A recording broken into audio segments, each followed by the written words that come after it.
নমস্কার, nursery and কৃষি বিজ্ঞান বিষয়ক চ্যানেলে সবাইকে স্বাগত। আজকের প্রতিবেদন একই গোলাপ গাছের 3 রকমের ফুল এবং এর কতগুলো সুন্দর নিখুঁত বৈশিষ্ট্য নিয়ে আজকে আমরা আলোচনা করব। জানুয়ারি মাসের পূর্বে অর্থাৎ ডিসেম্বরের 25-26 তারিখের দিকে এই একই রকমভাবে ফুলটা ফুটেছিল। আমরা কৃষি মেলায় 1 জানুয়ারিতে যে কৃষি মেলা তাতে পাঠানোর পরিকল্পনা ছিল, একটা ফুল বিলম্বের কারণে ঝরে যাওয়ায় আর একটা ভেঙে যাওয়ার জন্য আমরা ফুলটাকে কৃষি মেলায় পাঠাতে পারিনি।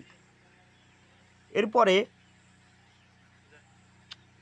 রামনবমী পুজোর সময় একই রকমভাবে ফুলগুলো ফুটেছিল, কিন্তু পুজোর ভিড়ভাট্টার কারণে ফুলটা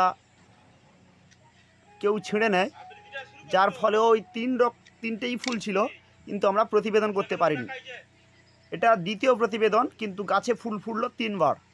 গ্রীষ্মের দাবদাহতেও সুন্দরভাবে 3টে ডালে 3 রকমের ফুল ফুটেছে। সবথেকে আনন্দের বিষয় এটাই যে যখন পরাগ সংযোগের মাধ্যমে এটা হয়েছে, এটা কোনো গ্রাফটিং কলম বা জোড় কলমের নয়, এটা কোনো বাড দেয়া হয়নি, শুধু পরাগ সংযোগের মাধ্যমে বিভিন্ন ফুলের মাঝে এই প্যাকেটেই পরাগ সংযোগে এই 3টে ফুল ফুটেছিল এবং একই রকম কালার বৈশিষ্ট্যের এটা তৃতীয়বারে ফুল ফুটলো।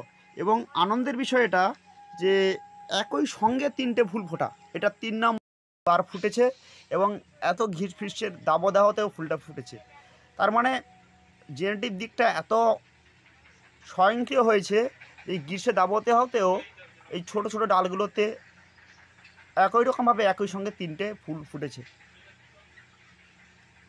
তাই আমরা যদি এই জেনেটিকগতভাবে কোনো গাছ কিনি, আমরা হয়তো ভাবতে পারি যে এটাতে 3টে ফুল আছে, পরে হয়তো ফুটবে কিনা।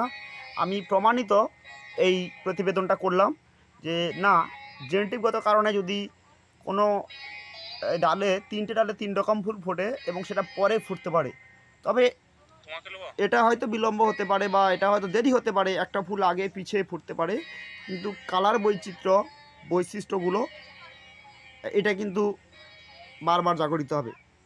আমার এই গাছটাতে তৃতীয়বার এই 3টে ফুলই 3 কালারের একই সঙ্গে ফুটেছে, এটা খুবই আনন্দের, যার জন্য এটাকে দ্বিতীয়বারের জন্য প্রতিবেদন করলাম। পূর্ববর্তী এই ভিডিওর প্রতিবেদনে দেওয়া রিলেটিভ ভিডিওতে আপনারা এটা পেয়ে যাবেন।